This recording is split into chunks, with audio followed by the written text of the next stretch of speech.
Yeah, we're about to go live. Whoa, whoa, whoa. Everyone, wait a second. Oh, Are we live yet? I think we I are. don't know. Yes, we are. Hey, everyone. Joe and Mike here from buildassetsonline.com.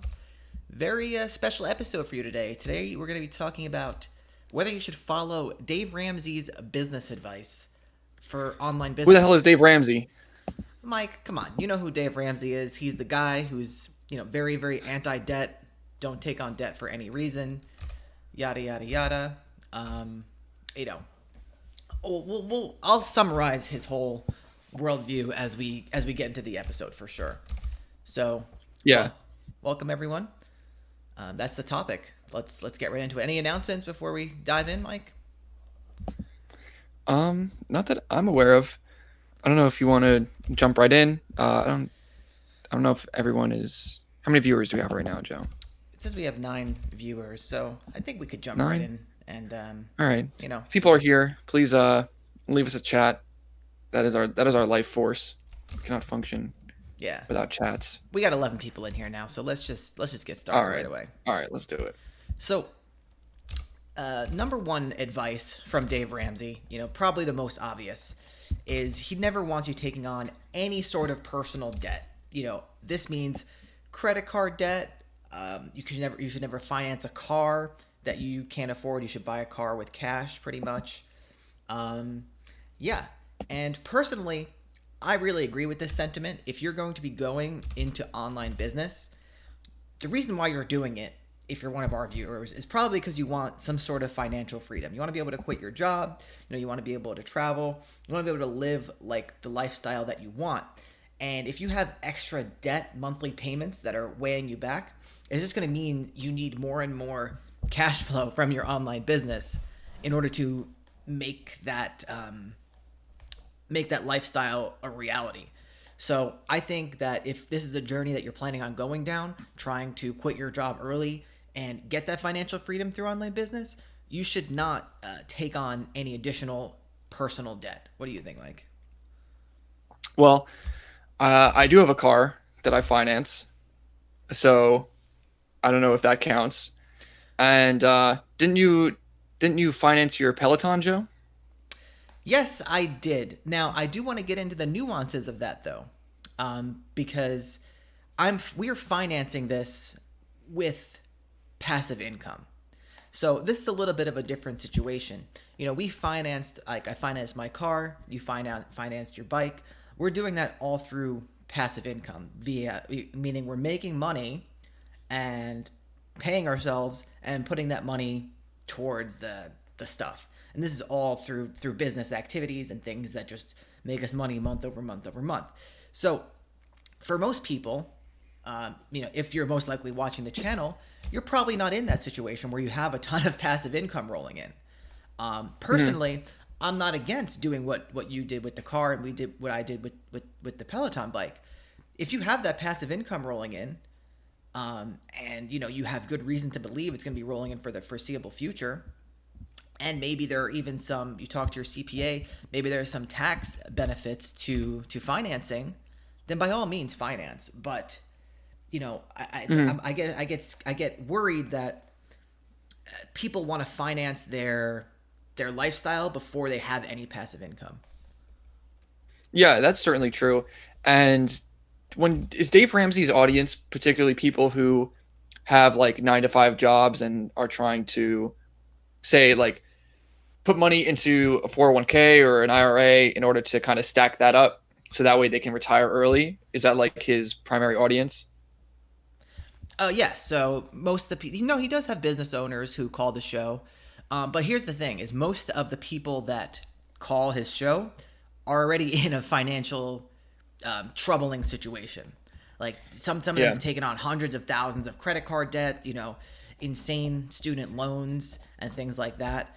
And so, the reality is this is a majority of Americans, at least I believe so statistically, that don't even think twice about putting it on a credit card and paying it off later. You know? Yeah, that's the problem, right? Is that the majority people who get into these sort of financial like spaces have already encountered some sort of issue that's sprung them to be like, okay, I need to get this figured out. The majority of people aren't taking this information in and considering it preemptively, Yeah, exactly. And I right? think you got cut off there for a second, but I think that's exactly what needs to happen is that you need to consider if you're going to be getting into online business, you need to have at least a base level knowledge of what you want to do financially, and Yeah. know this stuff preemptively. And personally, I'm a big believer in like spending on things that you want to spend. I'm not um, someone who believes in like just penny pinching until you're 60 or whatever. Because I mean, I think that, one of the reasons that I enjoy doing this is so I can do things I want to do and have things I want, things I want to buy. And so, people may have seen videos of us in my Tesla, and that was like a car that I had wanted for a long time.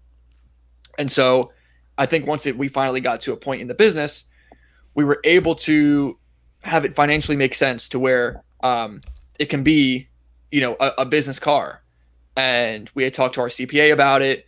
It was not something that we just jumped on just because I can get, the pre-approval for it, right? It was like there was a lot that was considered to make sure that it was worth it financially and that it wasn't going to be a liability. Yeah, yeah, and when you got it, there was a huge tax incentive in the first place because you got that credit, right? I don't know if that's still around, but Yeah, that's not around anymore. It might be to some smaller degree, but yeah, I got I got $7,500 off my taxes straight away just from the EV credit. I do drive a lot, so it does save me money on gas considerably. And yeah, I mean, it has its own tax advantages just yeah. by the way that we do it. And I mean, in many ways, it actually benefits the business because it allows you to take calls, have meetings in the car, not necessarily even drop shipping calls, but if we got to talk about something, I know you put me on the whatever the what I don't know the surround sound, whatever it is, the speaker, and we just talk about it. So, and when you're in business, that's the other thing, is that since you do drive a lot, it doesn't make sense for you to drive around in like a car that's not going to allow you to like safely conduct business activities because then we're going to lose money. Hmm. So, when time is money, you got to start making these considerations and but have an understanding of the whole picture. I mean, so if something happened, here's the other thing. If something happened and things hit the fan and you had to pay off your Tesla like immediately, you know, you could do that. Yeah, we could, or we could sell it. Um, I guess the problem is like getting caught up in personal guarantees and other situations where there's no way out, Yeah. right? Yeah. And it's like because a lot of people do find themselves in these risky finance, taking on debt, paying it off, taking on debt, paying it off, rather than like in this example, yeah, I could have bought the car outright, but we chose to take it on as debt because it wouldn't be a huge chunk out of my pocket immediately. There was a tax incentive to do it at that immediate time and moving forward. So there's definitely some nuance in there. Yeah. Yeah. And so I just want to say if you're just getting started, I definitely Oh, agree with this advice. Try and limit your personal debt as much as possible because I think if we had a lot of personal debt going into this, it would have been much harder. yeah. When I was go ahead. Well, I was gonna say we started this entire business from we didn't take on any debt. We just put $3,000 in our business account, Yeah. and over hey, over a long time that's grown steadily. Um, but I want to talk about the mortgage thing, Joe. What's the deal with that? Well, in his opinion, a 15-year mortgage is basically the optimal way to go so that you can pay it off faster. Because when you take a 15-year mortgage, the interest rates are lower. You're paying more principal every time. And I don't necessarily disagree with that. I mean, I think at that point, there's a lot of like tit for tat going on. Like at the end of the day, you take a 15 or you take a 30. I mean, I don't know. Mhm. I don't really have much of an opinion. But so, all right. I'm trying to figure out like what is the line between what, you know, I guess necessity and luxury, right? Because say you have it's you, say you're a couple, you don't have any kids, and you have money in the bank. You can buy a mobile home for like $100,000, and you have that outright, and you can. There's no reason why you can't live in a mobile home. Right. But I don't think the majority of people would opt for that. I think people want to live in a nicer house. People want to have nice things to some degree, right? Like even if you look at what you have now, you can probably say to yourself, I mean, I like what I have, but I could theoretically, you know, buy something cheaper. There's always a cheaper option to go. So where do you draw the line? I think, well, Dave Ramsey would say it's all about ratios. When you're making, if you're making $1 million a year, then buying $100,000 car, is no problem. I don't know like what his ratios break down to exactly off the top of my head, but it's basically not living beyond your financial means on a month to month or year to year basis. So I think here's the other problem when you're talking about balancing luxury with what you want to spend. When you're doing business like we are now, it becomes a little bit of a different scenario because our incomes are not fixed. And that's the beauty of online business is that we've been able to basically grow our business every year over year, way more so than at a job. And so when you are at a job, your income is pretty much fixed. So when you're in that situation, your hourly rate is totally flat, and I would actually agree more so if I was at a 9 to 5 job, doing the mobile home, like spending $100,000 on a mobile home, might be something that I would consider doing more, because when I think about it, to me, I don't want to have to go to that job for the next 30 years to pay off my house if my income was stagnant. I'd rather have the freedom in the mobile home than have to spend 30 years at the job, if that makes sense. Yeah, and I think that comes down to personal opinion because I think there's other people who would certainly disagree. They would rather be a cog in the wheel if it's a nicer wheel, Yeah, right? yeah.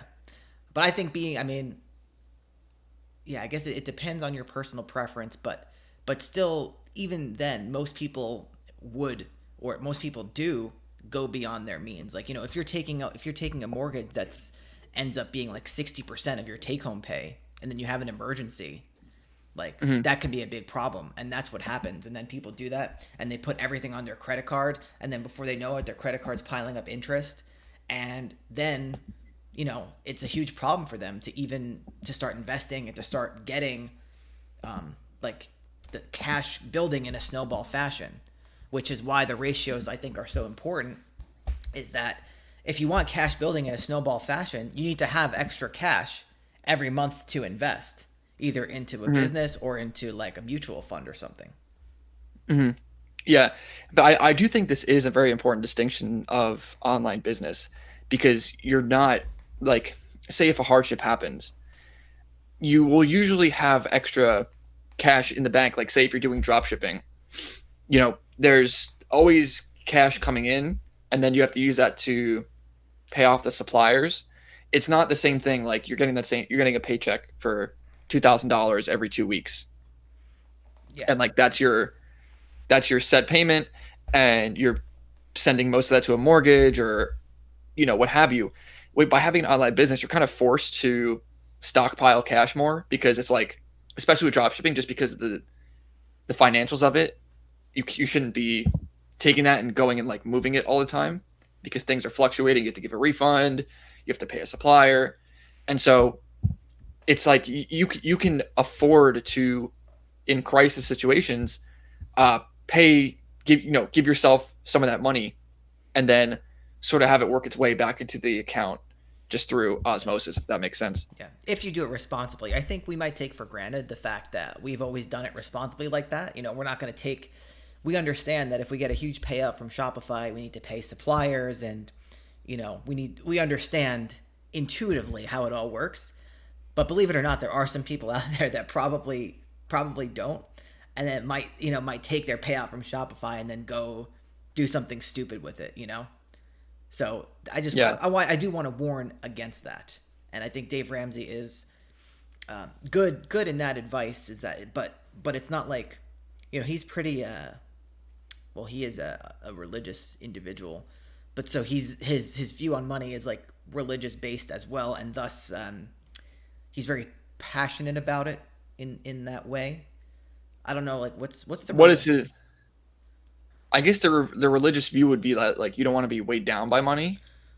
well, it's like That weighed down by it's like the debtor is like slave to the lender. So if you're in debt, you're a slave yes. to, yeah, exactly. So I mean, in that case, in that sense, he's like spiritually against it as well as like logically against it. But I mean, I agree. I understand that. Yeah.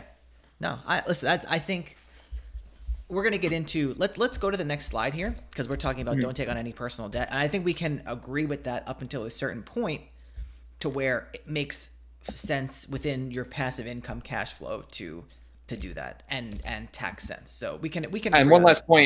one last point, it would be, in the last example we were talking about, eventually you'll have your own stockpile of cash if you're doing things correctly that you can take on, say, business debt that's not related to like a personal guarantee or something like that. Like in the situation of if something bad happens, you have your business account, you have your business credit card, and there's always money flowing through, and so you can tap into that in situations of need, and it won't, you won't become a debt slave over it.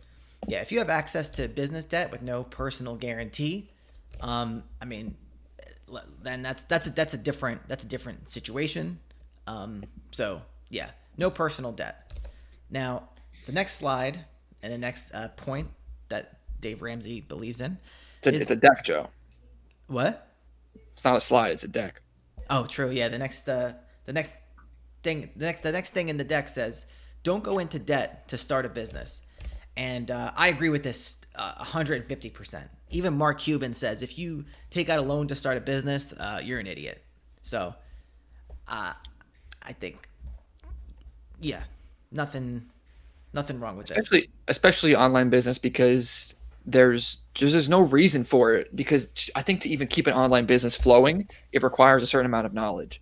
And so to think that you can just get a pile of money and acquire a business, or use that money to set up some infrastructure for a business, it's totally different from like starting a restaurant or something, because that requires a lot of upfront investment.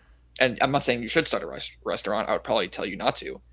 But in the case of online business, again, it's totally unnecessary, because the skills are what's most important, and the skills will allow you to go from nothing to having, say, a dropshipping site in a couple of weeks and have that cash flowing. Yeah. Yeah. So there really is no reason for debt. All of the overhead and infrastructure for online business, if you don't have the cash to start that up, then honestly, you probably shouldn't be doing it. I mean, yeah, we've already talked about on our show, on this channel, on this podcast, so many different ways to start a business on like a shoestring budget. If you watch our episode from a few weeks ago, or like last week or something, we give you so many examples of books you can make on Amazon Kindle. You can make them yourself from your computer, that will start making you money. Starting a drop shipping store, if you have a little bit of money, and you have a credit card, which we're going to talk about in the next we're going to talk about later in the episode, there's no reason why you can't start a drop shipping store and get it cash flowing profitably within a very short period of time. Mm-hmm. And so, what would you make of advice from someone like, say, Robert Kiyosaki, that would say there's good debt and there's bad debt? The good debt being debt that is paid for itself, by an asset. Say even like something, doing a real estate venture where you get a mortgage and you have a tenant, and that tenant is paying your mortgage, paying your debt. That's your business. Here's the thing with that for me. is I think that works well. And so I do have a house that I do that with, where I have a mortgage on it and the tenant pays for it and a little bit more. The thing with that for me is like that works well up until a certain point. Like that's not something that I would want to scale. I wouldn't want to have 10 financed houses and then my like what I would owe every month on the mortgages that I own would be some insane amount, and then something goes wrong with the economy, the tenants can't pay. I think that could set you up for disaster. So it's not something that I would want to do personally. But Hmm. so for me, I think the first step is personal financial freedom. Once you can live the life you want without having to work, then you can consider more and more risk in business. That's at least the way I view it. Hmm. And I was actually thinking about this before I knew this was the topic a couple days ago. I was just thinking about, what's going on now with all these people who are too, they're over leveraged into their real estate. Whether, say like you said, someone has this um, real estate business where they're just renting houses, or they own apartment buildings, and they need to keep a certain occupancy to break even on their huge mortgage or whatever loan they have on that apartment building or a commercial office space.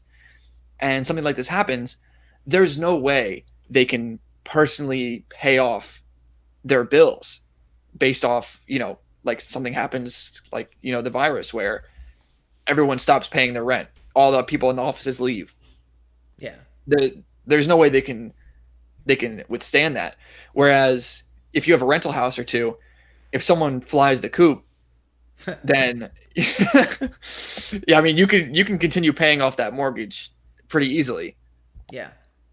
Yeah. So Dave Ramsey would say, if you're going to get into the real estate business, you should pay in cash for your rental properties. And that way, you immediately get the full benefit of the full cash flow from the mortgage rather than it from what the tenant is paying you, rather than the tenant paying off your mortgage and then a little bit extra. And I think that sounds nice. And what I would do if I was going to scale my real estate portfolio is, yes, I would fully pay off the one I own now, and then maybe leverage the next one. That's how I would Mhm. approach it. I wouldn't want to get crazy, like you said, because there's too much risk. I think that's really hard to do without having an online business that, like, you can actually raise your income significantly over time in order Yeah, to pay off that one house. Because under normal rental circumstances, if you're making 1% back a yeah, month on your down payment or whatever, you're looking at 8 years before you even break even on your down payment. yeah. And that's the beauty of, the online businesses we've started is, so we've sold 3 dropshipping stores at this point for over $300,000, and obviously we have to split that, but um, you know, that's enough to pay off a house in some Mhm. areas, or to pay off most of a house. So the thing is those businesses, we didn't have to take out a loan or do anything to build those. We pretty much just built those like at our computer. Like it was, Yeah, and that's true. We have, I mean, and we have other bigger businesses that will provide bigger cash outs in the future. You're totally right. You know, there's no other way that you can go from zero to, say, a $300,000 cash out in just a couple of years, and you could take that cash out, buy a house with it, and you know have it rented, have it that cash flowing, and you don't lose the skills of what you did to create that $300,000 business. If anything, you've learned more things so that you can go and create a $600,000 business. yeah, yeah, absolutely.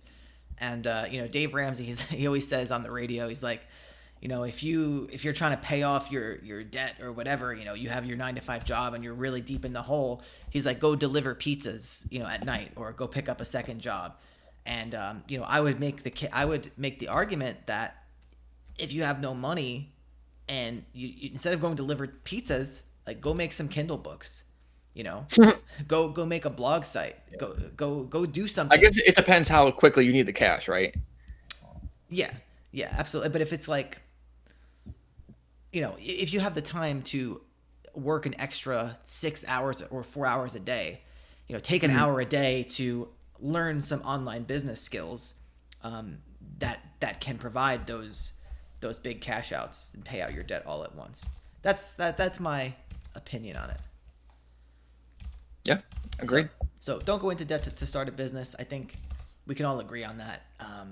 Don't do it. Not only is it bad, but there's also no reason to do it, especially with all of the business models that we talk about. There's always a way to do it on your own without having to like pay that much, in like the overhead or like to other people. Okay. Now, this is the big one that I think we're going to very, very strongly disagree with.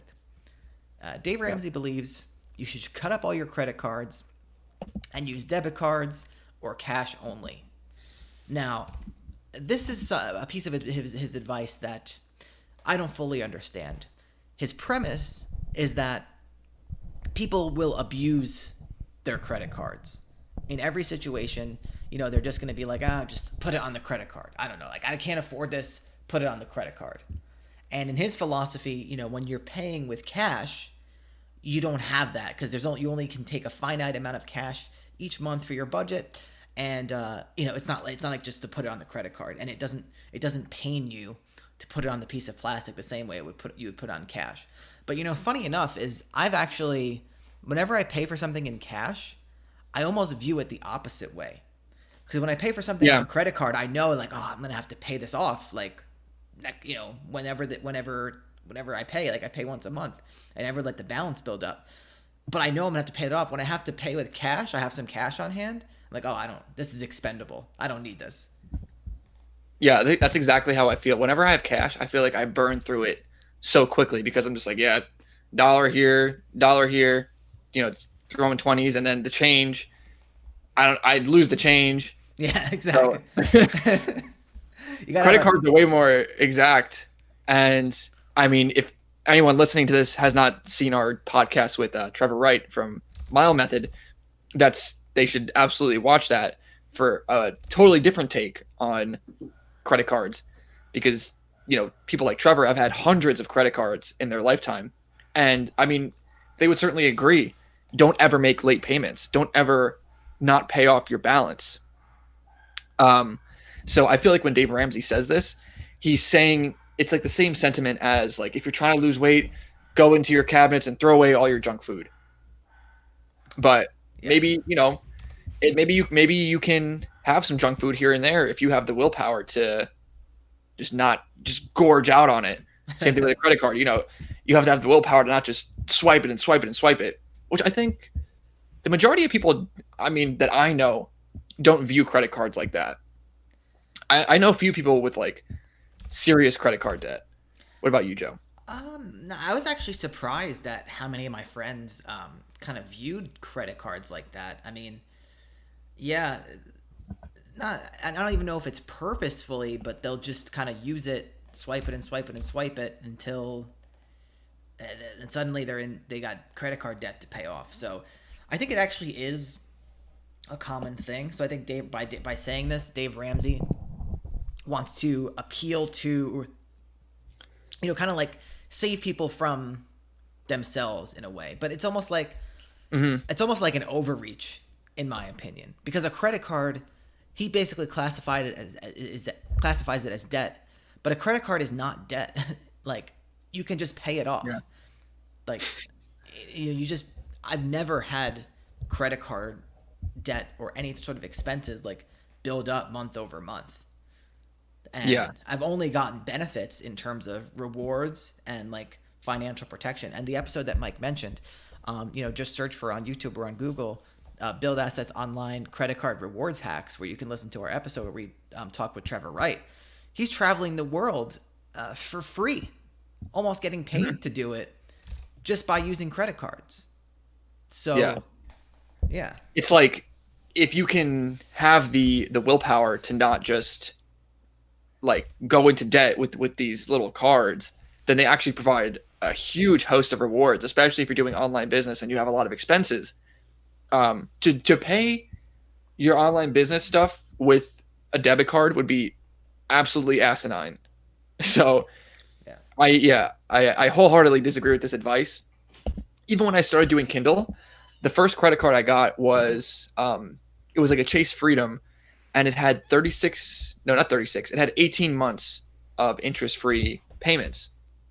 And so actually, that was essentially like a free loan for me because I was able to just keep investing in my Kindle business, knowing that, if things hit the fan and, whatever happened, I could pay it all off. I mean, it would be bad, but I wasn't going to be taking on debt. If something happened, I couldn't, I had that money in my account, but I didn't have to pay it off immediately. I was able to kind of keep rolling things into Kindle for, 6 months, 8 months, pay off a little bit and just manage it wisely.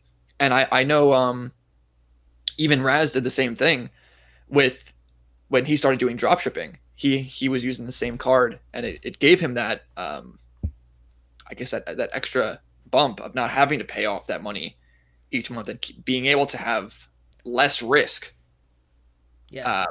to be able to work things up so where he can quit his job. Yeah. Yeah, absolutely. And I think, well, what you said with the interest-free financing, yeah, is something that you managed and were able to manage. Now, if you can't manage it, then you probably shouldn't be in business in the first place. Yeah. There's not much else to say about that. You have to really manage it smartly. And Yeah. yeah, That's what this is all about. It comes down to personal responsibility for anything in online business. And it's, if you're willing to take on the personal responsibility, then there's a lot of freedom that can come with that. yeah, It's a double-edged sword. On the one hand, you have absolute freedom to determine your hours, to determine where you're going to work, when you're going to work, how much money you're going to make. On the other hand, you can wind up in debt. You can wind up, being in a very bad financial situation and ruining your life if you're not yeah. smart. I actually want to point out an example from how this could go bad. And I think I may have interacted with, I don't remember the exact details, a few instances where people get over leveraged in online business. So I knew someone that owned a blog site, and they were working and they were kind of taking out a loan to reinvest into the blog site. And to me, that's a very, very dangerous thing. Or like going over on the credit card to where they couldn't pay it off, to in the hopes of that in a few months, the blog is going to start ranking more in Google. They're going to earn more Amazon affiliate revenue, blah blah blah. To me, that's a very, very dangerous premise. And they did that with a full-time job. Now, not luckily, but it actually ended up working out for them because they ended up selling the site, Mm-hmm. for more than they had invested in it. But to me, that's a very dangerous thing. I think when you're going to start investing in online business, and this is not for drop shipping, when you have to pay a drop shipping supplier, that's not what I consider an investment. It's when you're going to invest in like writing and things like that. Or you should be comfortable with like, hey, I might lose this money. Mm-hmm. Not that it's Yeah, likely to happen. you always have to have that in mind. Yeah. Not that it's likely to happen, but you should know, like, you should have that ability to be comfortable with losing it. Mm-hmm. Yeah, it's just basic business practice, I feel like, to consider the absolute risks and the absolute benefits of what you're about to do.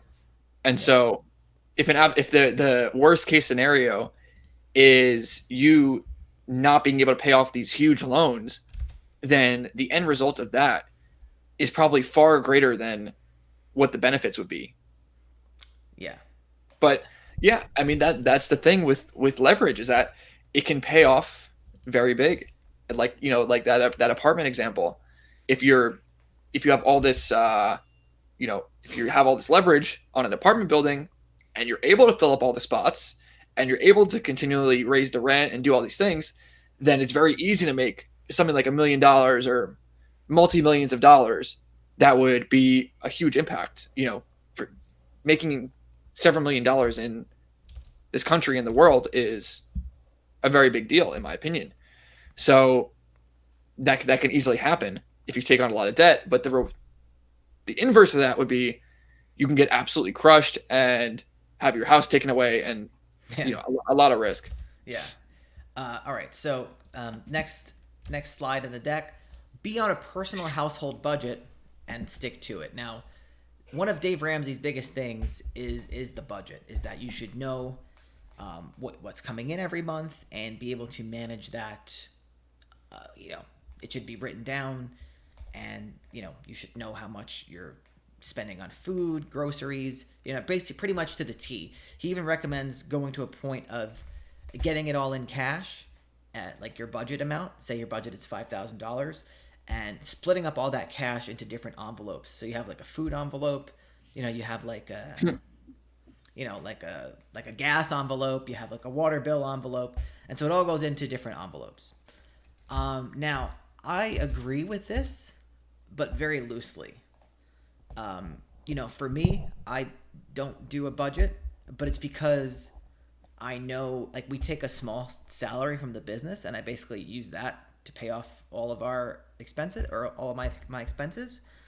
But I know beyond that, it's going to be like okay because the business makes like more. So Mhm. I Yeah, at a general sense, you're living below your means. yes, exactly. But I think a lot of Yeah. people don't. Hmm. Yeah, I think it. I think it, no matter how much you make, it is a helpful practice to just go on a spreadsheet or something. And even like I listened to a Tony Robbins CD actually, one that I think it was yours, Joe. It's actually right here.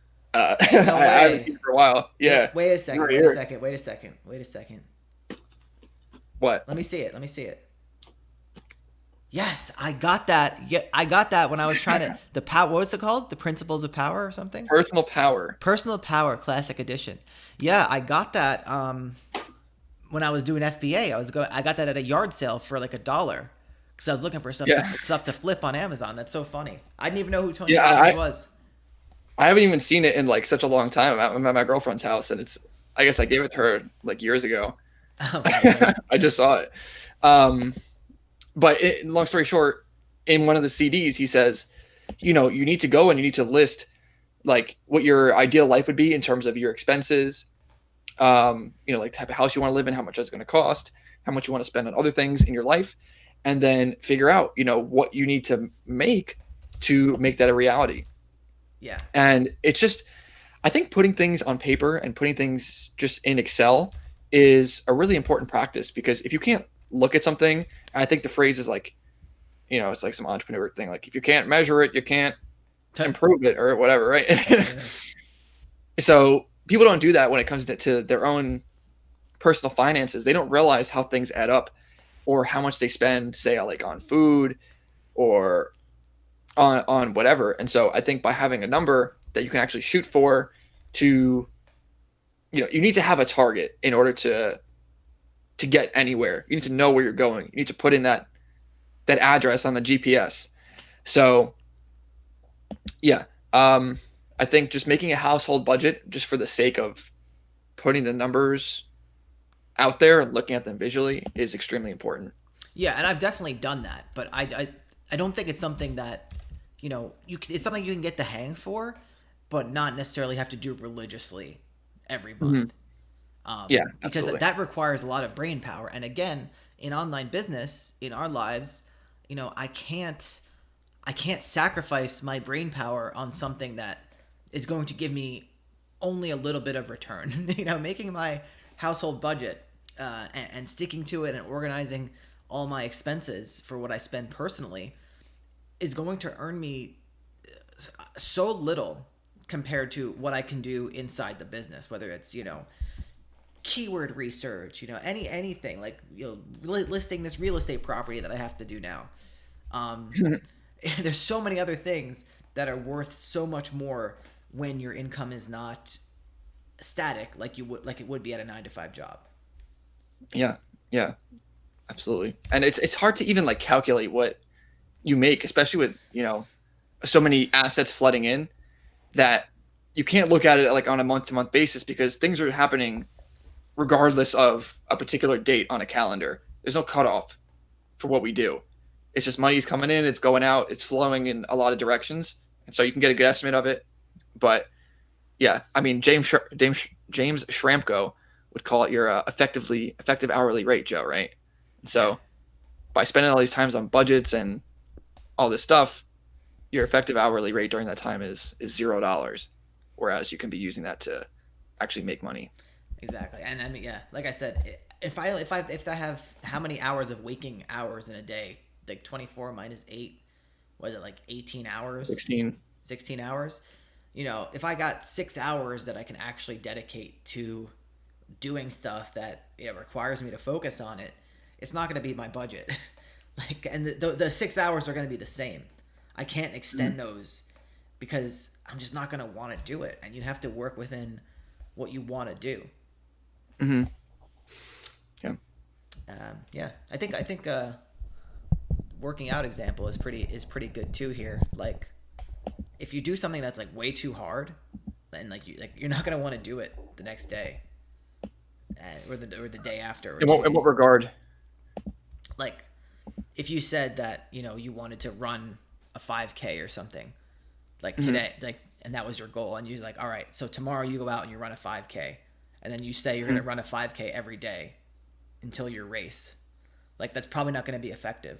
Like, if you've never ran before, you should probably like run half a mile. You can have different things throughout the week where you're building up to running your 5K, balancing out your effort. Because you have to recognize that you only have so much willpower in a given day, and if you don't want to burn yourself out. Bad analogy, whatever. I don't care. All right. Don't splurge on anything that you cannot mathematically justify.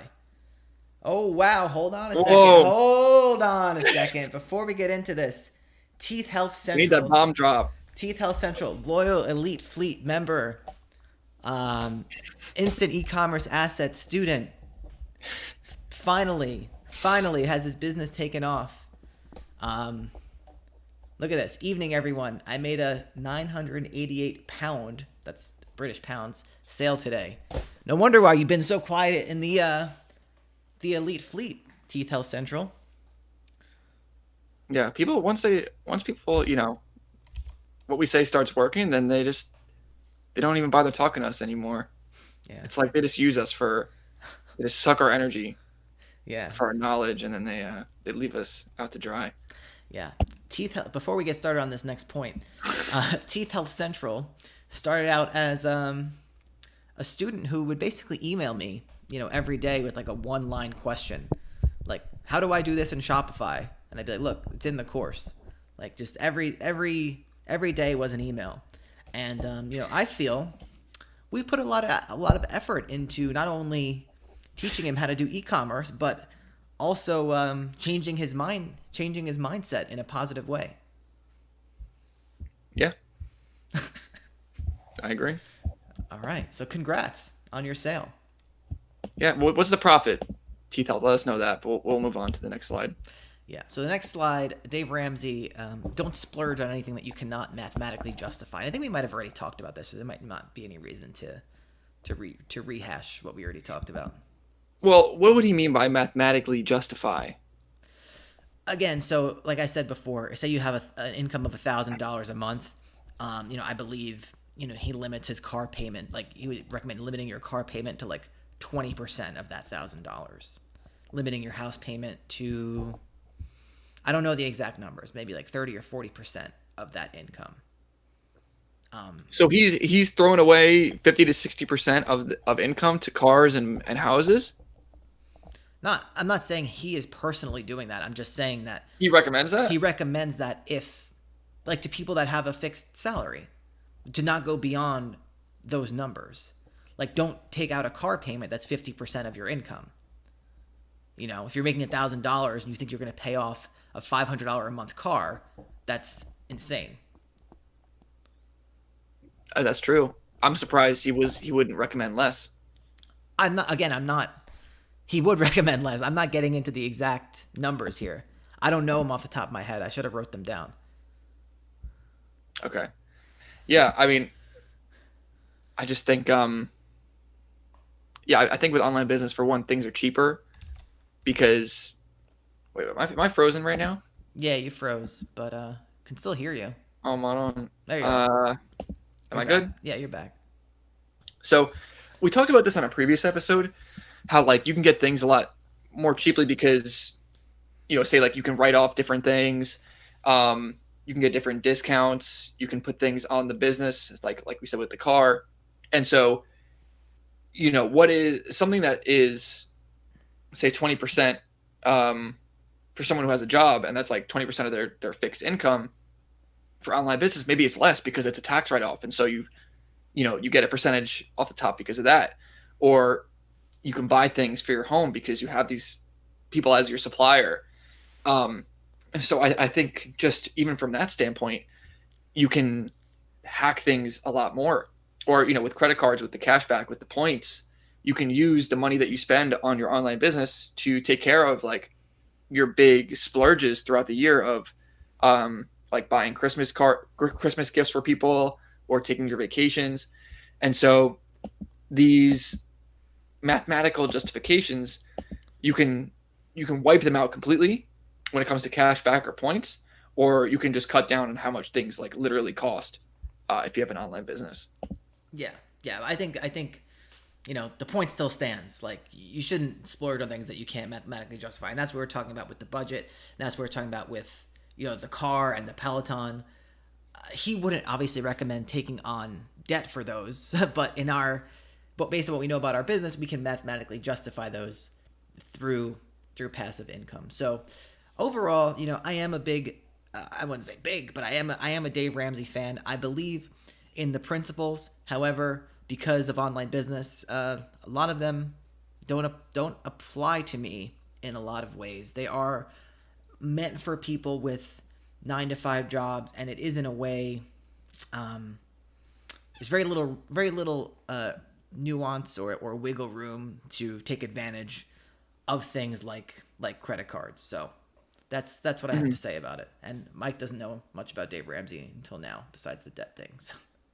Yeah, I mean, I feel like it's good. Like how like sometimes you don't know about the topic, sometimes I don't know about the topic, so I think it's good. It gives like a fresh perspective, like a beginner's perspective, as they say. Yeah, yeah, but yeah, no, it's been an interesting episode. I've enjoyed talking about it.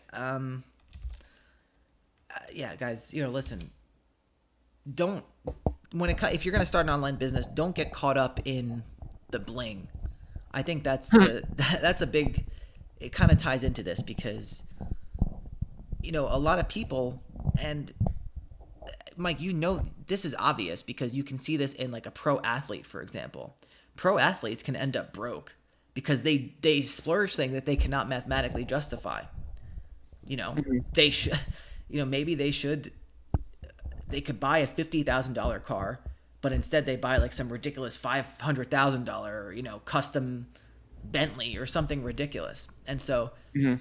yeah, I think that's where Dave Ramsey's advice is good because it's like very simple. Stick to this, and if you stick to his advice, I don't think you're gonna go wrong. I don't think it's a quick path to get to really rush getting to a lifestyle that you want to live. Um, Whereas online business can do that. But Mhm. yeah, but yeah, I think this is what we do is similar to a pro athlete style because a pro athlete, they're going to make the majority of their money for like a 10-year. They have 10 years to make the entire amount of money that they're going to spend for the rest of their life, right? yeah, So, I mean, like we need to consider that we don't want to be doing drop shipping like 50 years from now. You know, maybe Jared will. yeah, Maybe he'll still be into it. But I mean, I think about the fact like we want to get to a point where we can stop if we want to. That's the whole idea. So yeah, like you may be making enough money now. Say like an athlete has, they're making $1 million a year, but if you take $1 million a year over 10 years, it's $10 million. They have the taxes on top of that, and so they have another, say it's $8 million now. and they need to divide that over the rest of their life. Um, so yeah, I think it may be the way that we were raised to not like just to consider the fact that we will need to save and um, be prepared and not to splurge on stuff. But I don't think we treat the money that we take in now as like we're going to be making this every year for the rest of our lives. We treat it as we're working towards a goal of having a nice stockpile that we can invest and have that money like literally be passive for us through different means such as like index funds and even more passive things than what we do now. Yeah, yeah. So let's get to some of the comments, some of the questions. Andre says, "Should you pay with a credit? Should you pay for ads with a credit card? When I was in low ticket, they said Facebook likes to see debit cards linked to your account because there's no limit. What? Is Google like that? Is Google like that? I would never in a million years give Google or Facebook my debit card."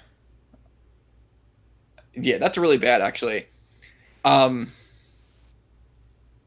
yeah, Jared was telling me today about how someone that Joe, they hired someone on Upwork to do her Google ads, and something got messed up. Like they accidentally hit the wrong button or whatever, and she spent $1,300 today and made no sales.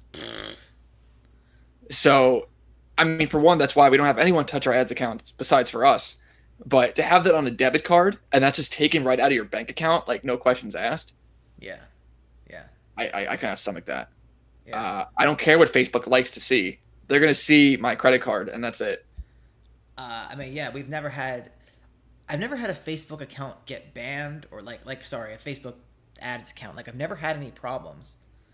So I don't really relate to this whole thing of like burning through these Facebook ads accounts with the Yeah, low what are ticket people people doing? that the low ticket people talk about. Like we spend, you know, sometimes, I mean, it fluctuates month to month, but we at least we spend a lot in Facebook ads. Not too much, but when we're launching a Kindle book, sometimes we really crank it up. Yeah, why would you get banned on Facebook? I think people run. I don't know. I don't know. I mean, people run these scams. I think where like maybe they try and sell something and then not ship it. You know, stuff like that. Their ads get reported. I have no idea. Yeah, Like, that's another reason why that's like a huge red flag for doing this low ticket Facebook thing. It's like it's commonplace that you're gonna get banned. yeah, it's like any business where you really have to, you're just living with the the thing in the back of your mind, like, oh, this could go wrong at any day. Yeah, like why would you want to do that? Yeah, it's totally not sustainable. It's totally goes against every single thing that we talked about here, and like building and compounding your income over time, so that you can have nicer and nicer things, and be within your means. That's like that's a total like pro athlete burnout lifestyle. You know, do like 1 million in sales in a month, rent the Lambo, go to Vegas, and then Put it your all on account red. banned, and then yeah, put it all on red, and then you wake up, your account's banned, all your sales are gone, and then that's it. You're a bum on the street. Yeah. So Andre asks, when you order the product from the supplier, use credit cards as well, right? Credit cards for everything, Andre. If you didn't see our podcast with Mile Method, you should definitely watch that. You're losing money by not using credit cards. You just need to be smart and just pay them off. Yeah. Right? You're losing cash back. You're losing reward points, which can be, 3 cents per dollar, 5 cents per dollar, upwards of like 14 cents per dollar, depending on what you have. And so you don't get that with a debit card. You don't get that with cash. So you're losing money by not using credit cards. Yeah. Yeah. Absolutely. So, nothing else in the chat. We're not at the hour mark. The show usually goes on for an hour. Dion says, low ticket burn through business cards like cash. I am not sure what that means. Low ticket people burn through business cards like cash. I know. Oh, I didn't say that. But either way, I'm still not sure what that means. I don't know how you can get banned from a business card. Yeah, I think maybe on I don't know what Facebook that. they need to have different cards Yeah, because yeah. they kind of You can associate it. It's so stupid. yeah. You should like, if you're doing something illegal, like I don't know. I don't know if it's illegality or they just make so many people angry that they report the ads and stuff like that.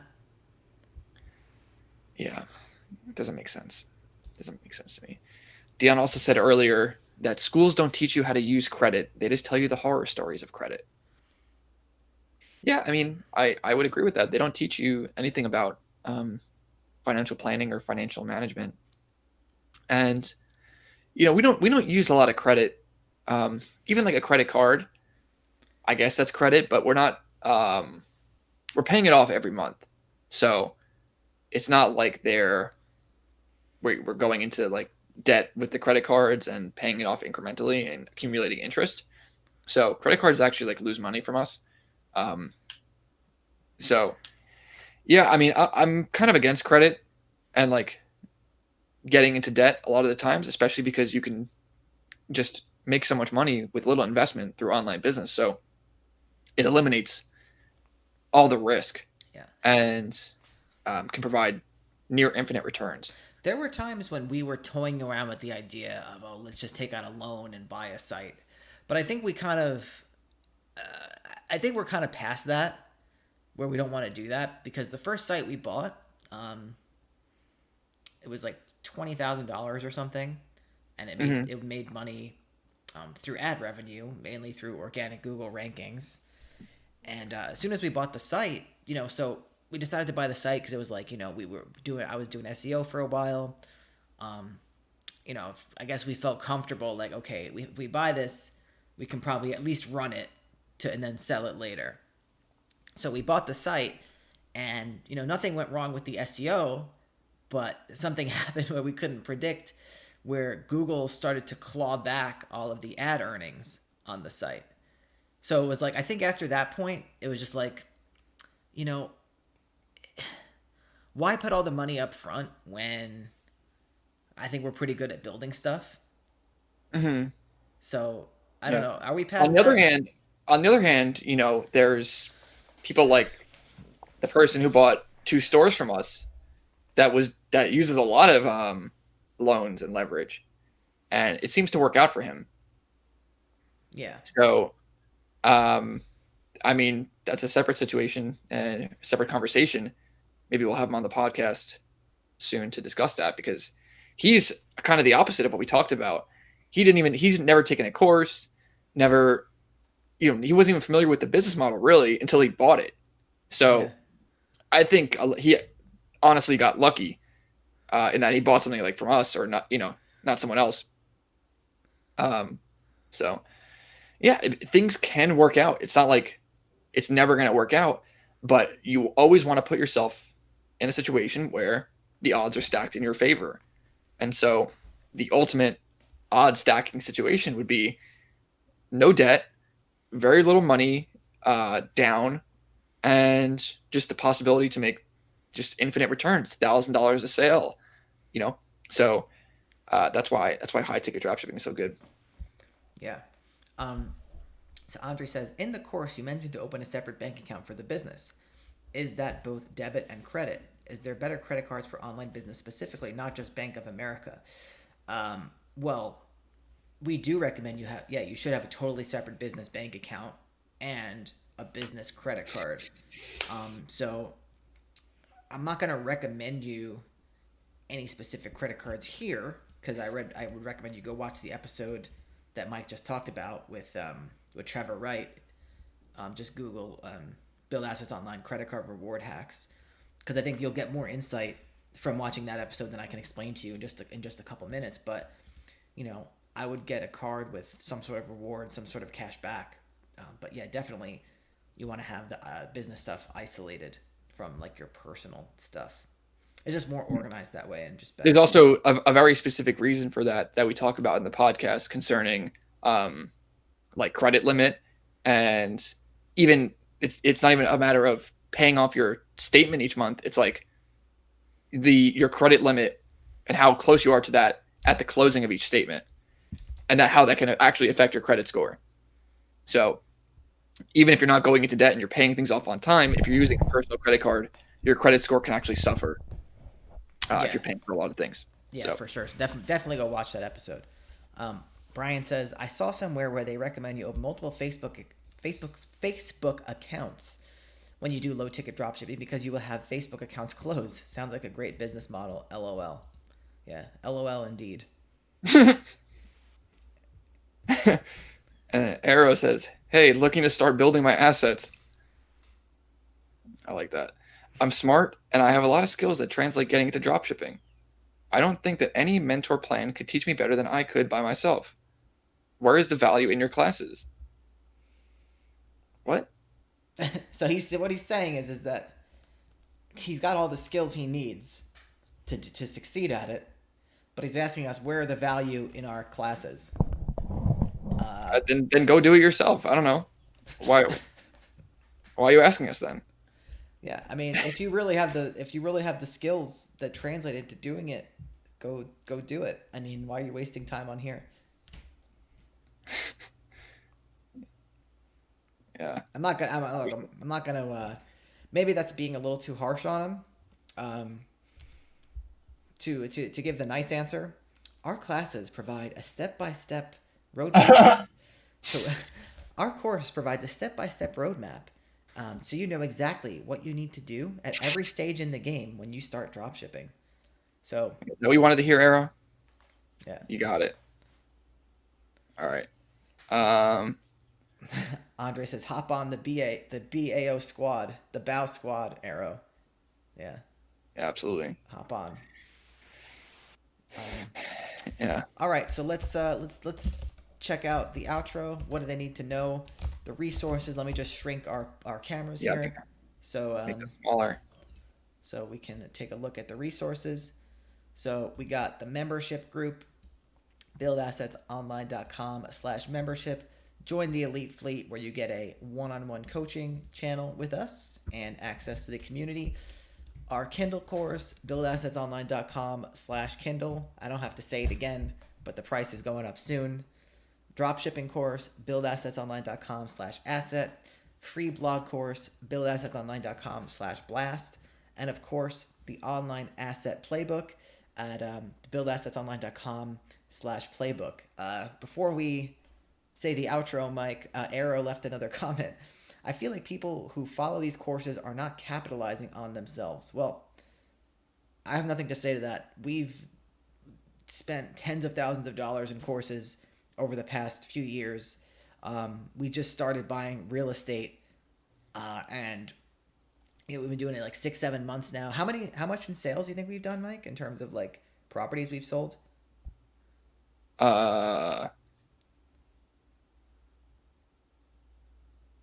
Between 30 and 50,000, maybe. Yeah, these are small like land properties. So I mean, the small pieces of land. small pieces of land. And you think if we didn't have a course, and we just like, all right, I'm gonna go sell land tomorrow, like we think we'd be able to do that? No, absolutely not, and we would wind up not doing it. It doesn't matter how smart you are. Like your intellectual ability, your intellectual capacity has nothing to do with how quickly you achieve success and how much success you achieve. Yeah. I mean, if you look at our cousin Jared, like he's not gonna get a 2400 on the SATs, but because of his mindset and because of him just following a process, he makes a lot of money. So, Arrow, I don't know why you're asking these questions. Joe's being nice to you, so you should be thankful for that. No, I think they're funny. I think they're funny. And so, essentially, what he's saying here is like, oh, I have the intellectual capability. Like, you want to be a chemist. I have the intellectual capability. I'm not going to go learn chemistry from anyone. I'm just going to like figure it out. I'm going to go into my garage. I'm going to take the beaker and start pouring the chemicals, start writing down the reactions. Like, just, not even going to buy a textbook? No textbook. No textbook. You got to figure it out. Yeah. So the whole thing you're saying, Arrow, the whole your whole approach just makes no sense. And I'll just leave it at that, my friend. If you yeah, Yeah. there's almost full If you knowledge for online for free for this stuff. Okay. Good luck. yeah, give it a try, and come back in a month Yeah. Go give and it a let us know what whirl. happened. All right, Mike. What do you got to say to them? That's it. You said it all, Joe. Free course, buildassetsonline.com/playbook. Dropshipping course, buildassetsonline.com/asset. And Kindle course, buildassetsonline.com/Kindle. Membership group, buildassetsonline.com/membership. So thank you guys, and take it easy. 10, 9, 8, 7, 6, 5, 4,